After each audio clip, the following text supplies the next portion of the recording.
Thank you very much, and it's great to be back here at Cleanroom Tech. We came last year and talked around a similar topic.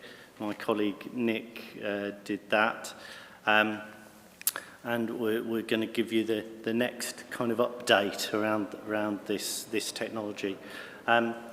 We are a double act, but don't expect any comedy. Okay, this is a serious topic.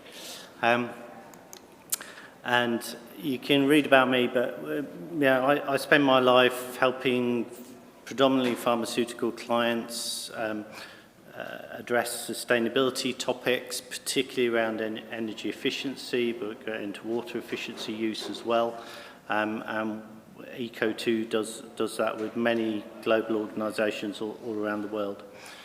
Thank you. So I'm going to start and say some of you may recognise me, and that's because actually on the publicity for this event, I'm actually one of the photos that they have up from 2018. I'm sitting next to Sue from Technomeg. Keith said there aren't any jokes. Well, let's see what you think. Mycologist by training, so fungi, aspergillus was what I did my PhD in. So here we go. That makes me a fun guy to be with. They don't get better. 22 years with the PhD in some of the microbiology, working in aseptic techniques and sterile environments.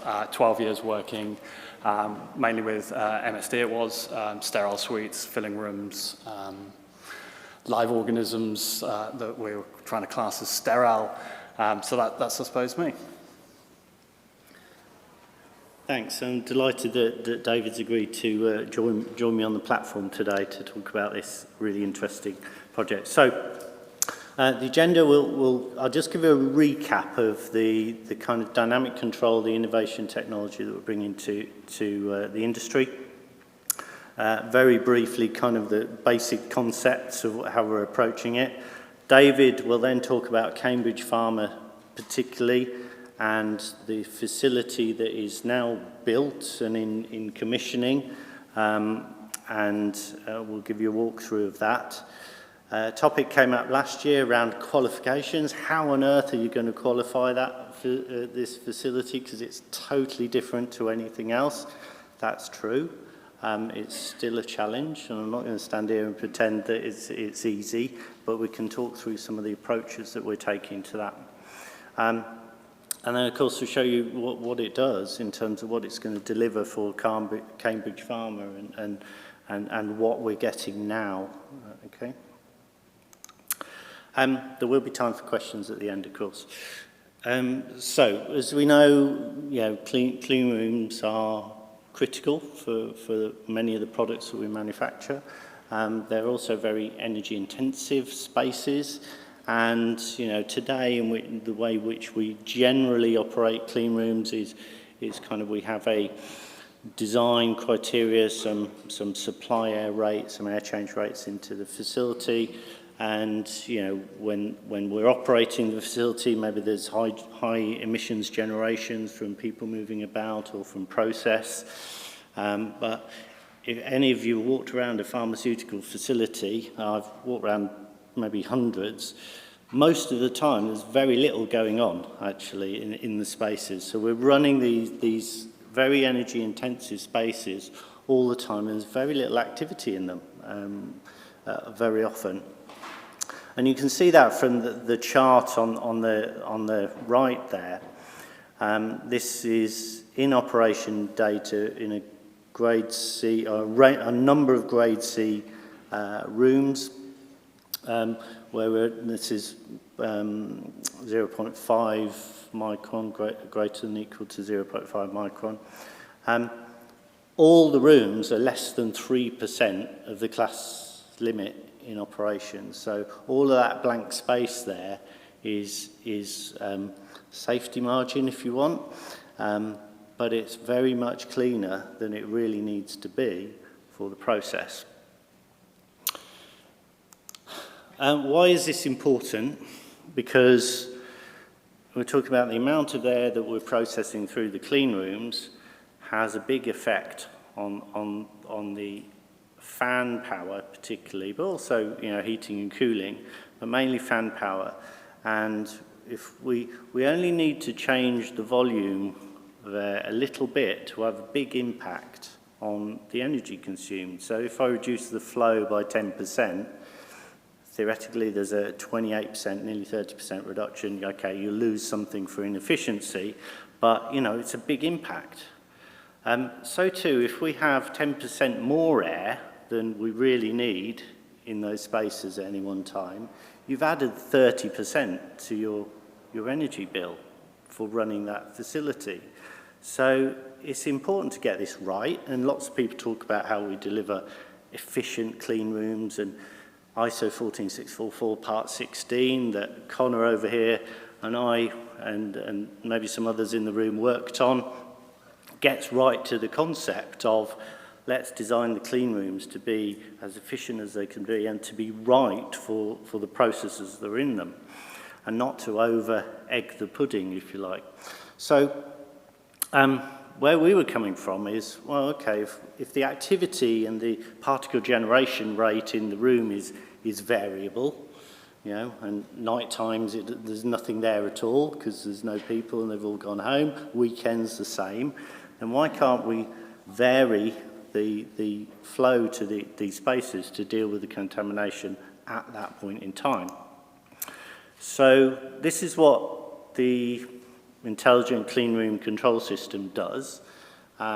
So we're actually detecting the particle contamination in the space, and we're varying the flow, the airflow, supply airflow, to the rooms to maintain a fixed level, essentially. So that fixed level can be 10% of the class limit. So we've got that safety margin. We're still well within control. Could be 20%. Could be 50% when there's nothing, there's no production going on. You know, it's entirely variable and based upon the risks of what's happening. We also, at the same time, so we're just talking about particles, there are also critical factors that we need to control. So temperature and humidity, clearly, pressures. If we're varying the flow, we need to have very good control of pressure. We're actually monitoring oxygen levels in the room because, again, we're varying outside air rates and we need to make sure we've got enough for people in the room. And we can also, as I said, vary the set points on the percentage of class limit we want to control to. So that's what ICCS for us does. It takes all of those inputs and variables and determines what the output needs to be, particularly for flow. So that's great from an energy point of view, but clients actually want compliant facilities. So we also have a facility at Cambridge Farm that David will talk through the detail, that facility was a quality-led design. So we wanted to, or the client wanted to, and we wanted to build a facility that was really world-class in terms of its approach to quality and compliance. We wanted high performance under all clean room operation conditions. And what we've got is the ability to measure the real-time continuous sort of monitoring of the room conditions, all of the critical room conditions, including particulate levels in a grade C environment, which you wouldn't normally do. And what we've got is something that delivers much lower operating costs for the client, but also critically is absolutely gives us more understanding of what's happening in the space and more control of that and more data to allow us to understand how that room's performing.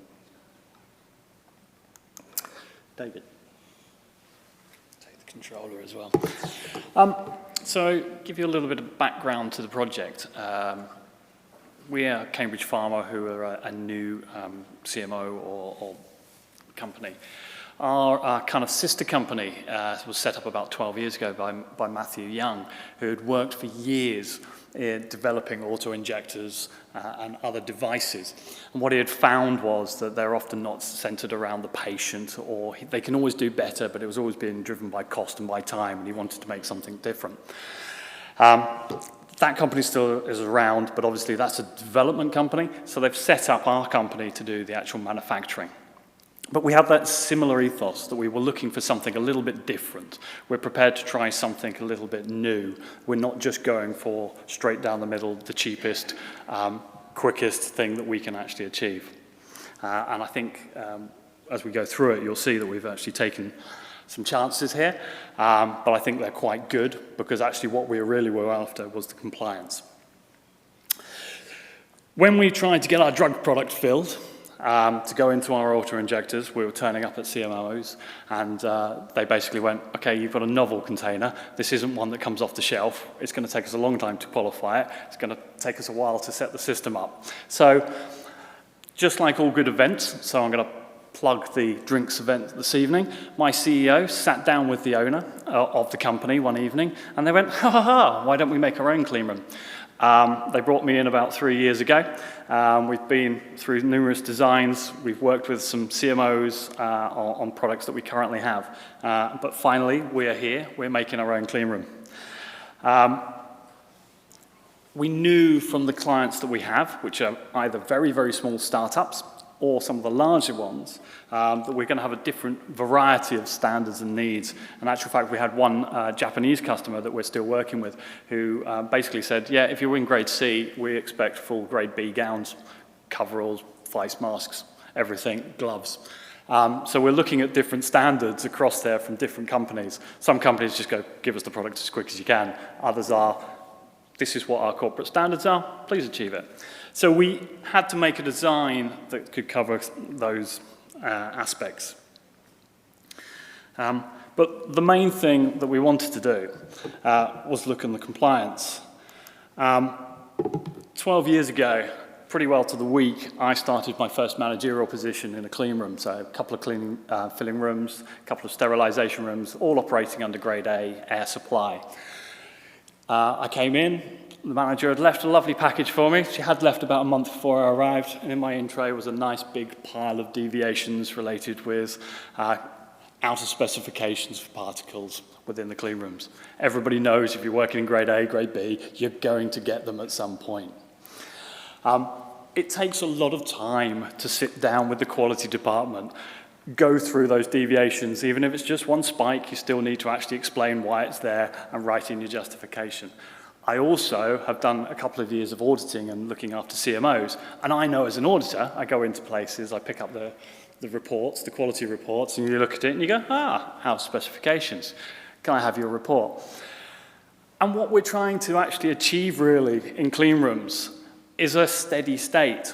So when we started talking with Eco2, and they're saying, yeah, we can start ramping up the air to make sure, we were only initially looking for setback overnight.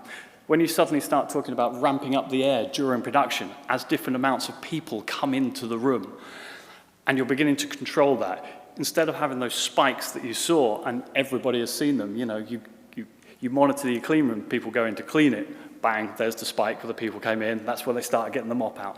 Suddenly you're beginning to control some of those peaks, and you're actually managing to get a more consistent environment. That's something that we thought would be really quite good to be able to sell to our customers as well. So that was actually why we started talking to them a couple of years ago.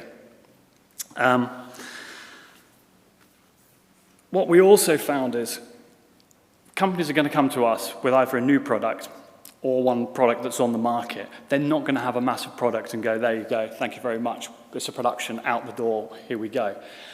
It's very limited, very controlled product. So we're not going to be operating 24/7. We're actually going to fill it, then they're going to inspect it. They're going to actually want to do some tests on it before they go and sacrifice or give up a little bit more of their product to put in the next batch that they need to make.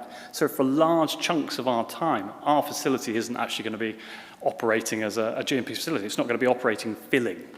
So we have a lot of downtime, and as Keith said, we're now supplying a large amount of air, we're environmental monitoring it, and all of the other things that go with that. But we're not actually really there doing anything. And it's cheaper for our customers to rent our rooms than it is to actually kind of try and get through the product and do it quickly.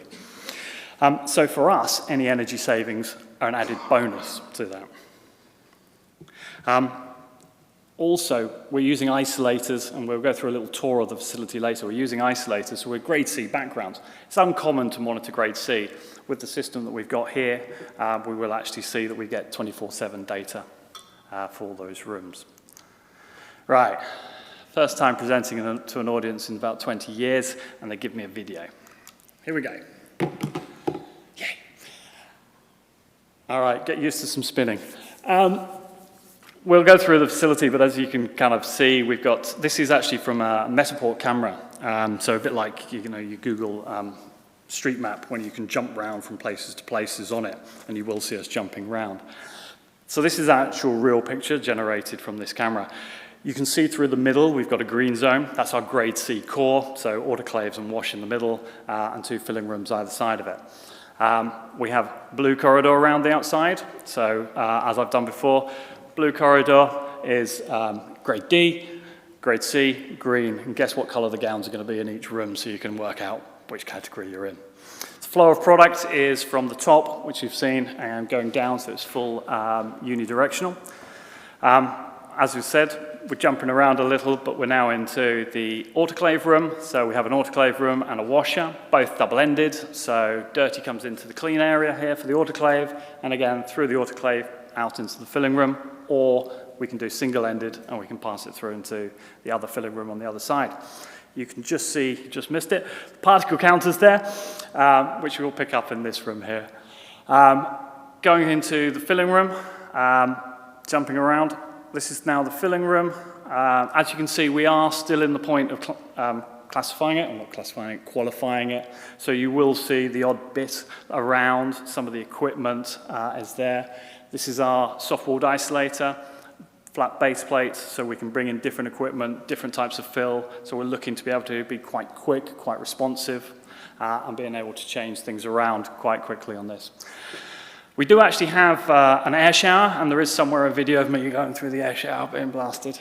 It's also, as I've told my team, that it's probably going to be a great place to be when it gets really hot during the summer. Have a nice fresh air blowing over you. Great if you're a pollen sufferer as well. You've just seen the grade D corridor there, which has the blue flooring around it. And again, we're now going into the washroom. You saw the concrete floor. The tacky mats are going in this week, finally. Grade D washroom.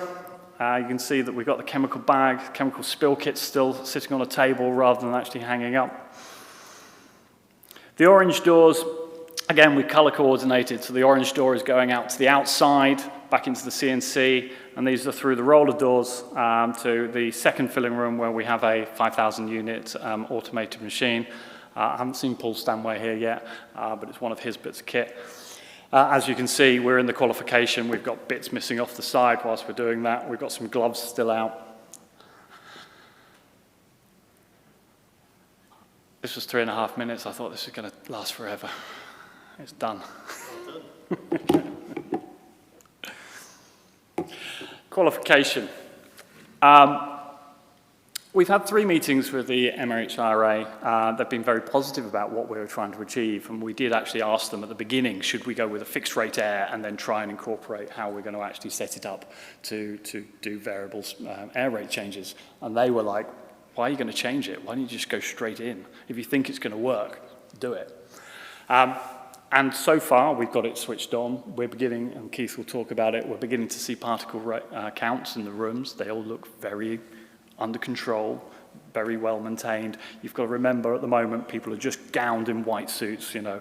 They're not the full gown. We're not making them strip down to underwear and put on the underpieces. It's just a coverall. We're just trying to stay clean as opposed to actually maintain GMP. We're basically going to follow particles. If the particles are under control, we're expecting our viable organisms to also be under control.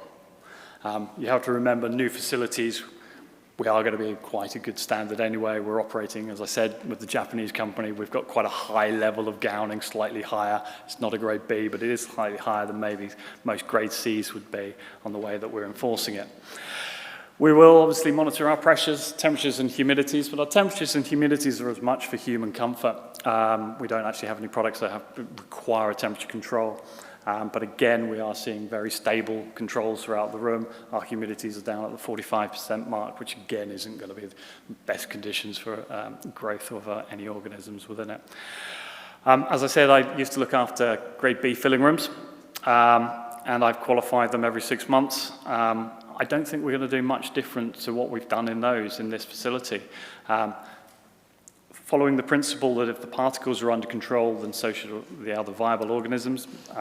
We are going to monitor the rooms, as you would, with an increased amount of monitoring. We'll work out where our worst case scenarios are. We will probably look at some offsets on it, because we're probably going to we have 2 particle counters in each room, 1 at each end. There will be worse aspects in some rooms. There will be some good spots. So what we're going to do is calibrate that up on the offset to some of the worst areas. So that will be our 10% that we're aiming for. And then we should, over time, hopefully be able to say that actually, yeah, we are, with the constant air changes, we are having good environmental background. But that's our initial qualification step. And then over time, we'll be able to add extra data into that to correlate particles along with viables. I think it's you, David. Okay, so I'm going to show you some sort of early results of what we're seeing in the clean room at the moment. So the current approach to operational qualification, we will obviously do that at rest, and we've got some initial results there that you can see. So this is we're going to do the at rest qualification at the minimum airflow rate in each suite, which we think is going to be around about 5 air changes now in grade C. So we're down very low. And already the preliminary results are easy pass. You know, it's kind of 20 to 30% of the limit for ISO 7 at rest at the moment. So and that's at that very low flow rate. So we're quite encouraged by that. You know, it operates as a good clean room should. The rest of the approach to qualification is, and we're midway through really commissioning now. We've done some early tests, as you've seen. We've done some dynamic tests as well, which I'll show you in a minute. You know, innovation is difficult, right? We've got a theory and we've got a hypothesis around stuff, but we need to prove it, not only to ourselves but also to external regulators. But and we're as we understand more about how the system performs in a dynamic way, we'll learn much more about how we can then demonstrate to regulators to prove it. So I can't stand here today and tell you that these are all the steps that we're going to go through.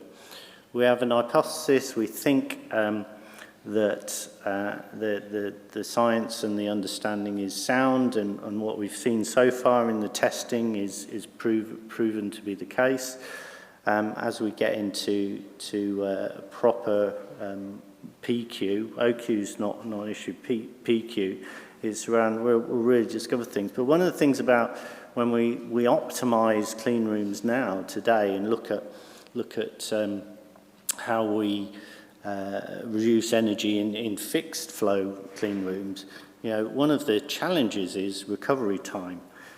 Because you don't want to, you can maybe maintain a steady state at very low airflow, but what happens if we have an incident? Well, recovery time on a dynamic system is not particularly relevant because you're always going to keep to that fixed level, whatever happens. So I'm going to step through now a few kind of, I know this is very small, but I'll step through quickly. You know, we have an HMI panel in the facility, so we are tracking all of the critical parameters, so contamination levels in the room, heat, temperature, humidity, differential pressure, oxygen levels, air change rates in each room. All of that data is fed in, and it's every 10 seconds or something. It's very, very fast. We're capturing all that all the time, so we can dive into a room and understand and see exactly what's happening in that room, and obviously have all that trending data as well for any investigations that may be required in the future. And kind of the overall concept around each clean room is we have supply VAVs and we have extract VAVs, variable air volume valves, and that's how we're controlling the air handling unit, fan speeds, and varying the flows in and out to critically maintain the pressure. And the pressure control is really stable, is very good, and it works well. So in terms of results, we're predicting something like a 50% reduction in the energy consumption over a standard fixed system for that kind of level. So assuming 15 air changes in a grade C, which is not unreasonable. I've seen many kind of levels of those clean rooms. Saw a few last week actually, up in the 60 to 100 air changes an hour in that facility. So when you look at when we design a clean room, we'll go to the nuts of what we need, and 15 air changes is below. We're seeing 50% of that in terms of what we predict the operational annual cost will be, which is worth a significant amount to the operating budget for Cambridge Pharma. But critically, continuous monitoring as well on all of that data. So the charts here, and they haven't transferred very well on the screen, but kind of explain a little bit about the bottom one there is, so each one 0.5 micron and 5 micron below. This is in the system in dynamic mode. Time is hours across the bottom. Where that circle bit is and the red line sort of kicks up, the flat blue and the flat yellow lines are the compliance, or 10% of the compliance limit. So that is in operation. So we've got 10% of the limit that we're controlling to. And actually we kind of reached that on the 5 micron. 0.5 micron, never an issue really. It's always very, very flat. 5 micron is always a bit of a challenge. But as you see, the line kicks up because we had quite a number of people entering the facility at the time, a tour that whilst they were wearing gowning, it certainly wasn't grade C level gowning, and we had quite a lot of people in the room having a look around the facility. The system responded to that and brought that down very, very quickly. Also, nowhere near the compliance limit for that particular room. So we're very confident it works, and it definitely delivers a better environment at a lower operating cost and impact on the environment ultimately. So this is kind of the final slide. We're seeing the technology is pretty stable, and it works as we'd expect it to work. As we get into more of the commissioning, more of the detail, we'll learn a lot more about it, you know. But the physics and the science around clean rooms is pretty well understood, and what we're seeing in reality matches what the theory should be.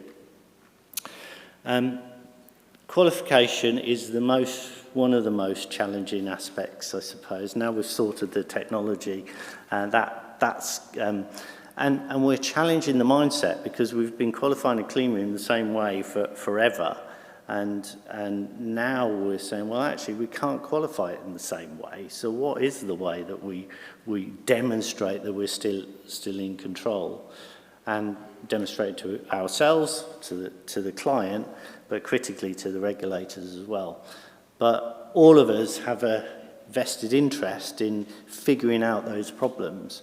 And we don't have all the answers right now, but that's okay, because that's innovation. But we're absolutely confident we can get it to work, and we'll get it to be believed to be working in the not too distant future. Okay, so thank you very much for your time. Appreciate David as well for your insights, and we're happy to take any questions. Thanks very much, Keith. Very good. Thank you, gentlemen. Great double act. Questions? Steve, you went first. Steve Ward from Valadair. Hi, Keith. Steve. Hiya. Really interesting project you've got going on there is really, really interesting. I've probably got two quick questions. One is with regard to how you will control pressure. Are you looking to maintain a stable pressure differential throughout? Is that one of the parameters you control? So you keep your 15 pascals, for argument's sake, throughout, or do you allow that to loosen when you're maybe in an unoccupied state? Yeah, we decided to make it a little bit trickier because we thought, why not add a bit more complication into it. So we are a negative pressure facility with air sinks and then positive controls around the outside. Yes, we are actually maintaining a pressure difference even when it cuts back down. Okay, thank you. And it's looking stable. Okay, and my second question is, which you might not be able to answer yet, is around how you will manage proving it microbially.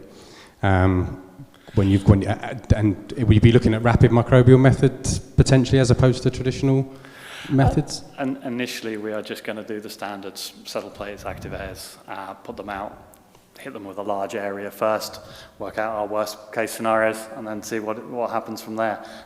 We will then take those ones into our regular weeklies, monthlies.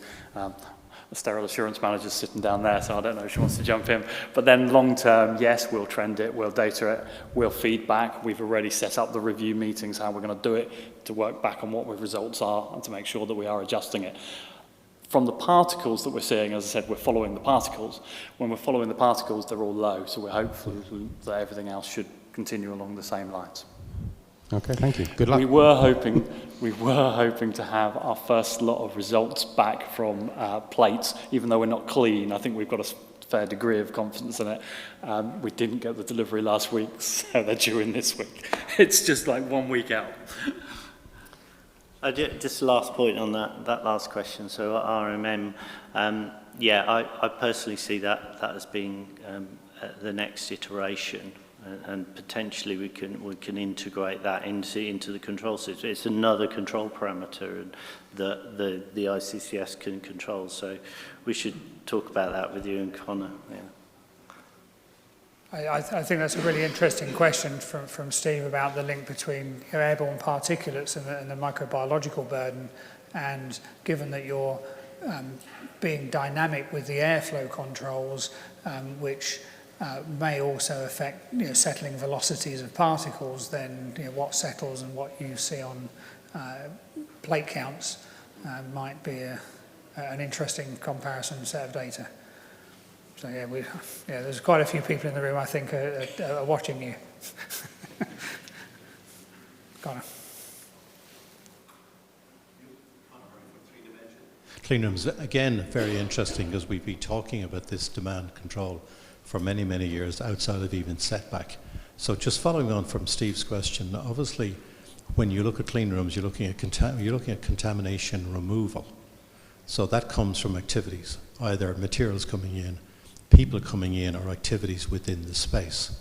So I'm interested when I looked at one of your photographs of the corridors, and I talked this morning about static balance and returning to static balance to dynamic control. So have you any data logging and looking at where the room pressures change? So when you go into a room and a MAL or a PAL, you have a change in pressure. Are you aligning your particle counting when you're transitioning through a MAL and a PAL to see the challenge coming into the room? So I'll be very interested in the data that comes out of that, because the reality is that you have isolators, you have people and materials coming in, and that's where it comes in from, and then you have a contamination build-up and your particle counters is measuring that, and you have demand control. But demand control starts off really in the mals and pals, within the what we call the onion principle. And so if you're measuring in the core, you've lost the trick. You should be measuring long before you get there, if that makes sense. Yeah, so yeah, of course you're right. The mals and the pals are a protection to the process room, which is why we're generally keep the flow rate in those mals and pals much higher. So we're keeping them more in line with what is typical in the industry. Design of the clean room's good, so we've got air introduction on the sort of the clean side, working to the dirty side, and distribution around the room is good. We're not monitoring in those mals and pals, because we're really interested in the critical space, but we're not doing anything very different in the mals and pals. And of course, they're very small rooms, so the overall impact in terms of flow rate is not significant. So it's more a personal point for me, because I've got my team here, and I can't not say my mantra, which is if you look after your mals, your pals, and your corridors between them, the rest of the rooms should follow. I totally agree with you on the onion effect. I wonder, we heard Edward talk earlier about artificial intelligence, and you talk about rapid micro methods. This is control, this is reactive to particles or events inside a room currently, but on a more predictive scale, do you see this in the future going to see what happens, as you start to peel the onion coming into the clean rooms? You could predict that as somebody comes through a changing room, that particles and potentially microbes are going to turn up in your core. Well, David might want to add to this, but yeah. So one of the things that we're doing, I think, on this one is PIRs in the change rooms. So as people come through, it's kind of okay. Well, we're going to have a challenge here. Get the system prepped for it. Some further iterations look at with visual or cameras in the facility and visual detection and counting of people. So how many people are coming in, those kind of things. The digital technology now and the stuff that we can do in these facilities is amazing, and we need to just choose the right things. But definitely the application of digital technology to really drive the facility to what is really needed and assure that compliance is absolutely key, and it's fantastic at the moment, and the possibilities. Yeah, we started the project 3 years ago. Our company is a family-owned business.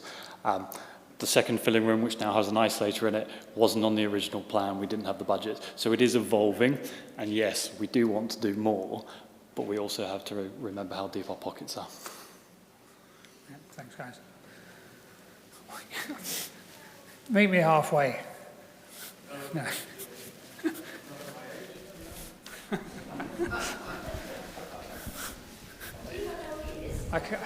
Yeah. Okay, thank you very much. It's Tim Eaton from AstraZeneca. Just a quick question for you around response times, because if you're not careful, if the thing's too sensitive, right, you can get yourself into a real mess. So you're responding to something and then it's actually on the way down and then it's fighting that, etc. So, and again, it's not real time, is it, right? So an event happens, you pick it up, you're going to put more air in, etc. So unless you're dealing with UDAF, where you're going to get an instantaneous response, for non-UDAF, it's going to be quite tricky to put in a delay or some level of smoothing so that you're not going to get yourself into a real mess. So I think that's probably something you must have encountered. Yeah, and that's the nuts of the challenge if you're there, and that's what the significant innovation around this does, because you're talking about PID, proportional integral differential controllers, won't cut it. So we're actually using a model predictive control algorithm. I don't know whether I should have said that or not, but anyway, it's taken us a while to develop that algorithm, but that's the brains of the system, is to how you take all that multiple input data stream, which is every 10 seconds or so, we're monitoring not only particle counts and temperature, humidity, outside air, and a whole load of other things, and determining what is the right value for the fan, the VAV positions to do it. So, yeah, you've kind of hit the nail on the head around what it is, and that was the thing we had to crack. Patent pending. Well, we have patents on the technology around the world now, so yeah. As I said, there was somebody I saw put a hand up here. Okay, Yamatlo from Denmark. Question: you're having your principal two set points, one in operation and one at rest. Yeah, and then you have the monitoring system, but how do you avoid it drifting over time? Normally, if you have something that maneuvers, you cannot be totally sure that it will not fluctuate over time. So you risk that the air volume or air changes in operation will change over time. And according to Annex 1, there is a point there where you need to ensure that you are in control of the airflow, because that's what you validated the room for. So how do you cope with that? So we're qualifying the room across a range of conditions, and in dynamic control, we're determining what the set point value is, like how close do we want to get to the compliance limit at any particular point in time. And we can be quite conservative on that. At the moment, 10% seems quite reasonable, and it seems to control well to that. So we don't have two set points necessarily, because actually the at-rest condition where everyone leaves the room and the room cleans up, system responds to that in terms of, well, I don't need as much air into that space. So it's totally dynamic in that respect. So no longer one fixed air change rate, and no longer the 20 air changes is the holy grail's gone. Yeah, Frans Sauerwald, Crop and Contamination Control in the Netherlands. I'm really happy to see this happening.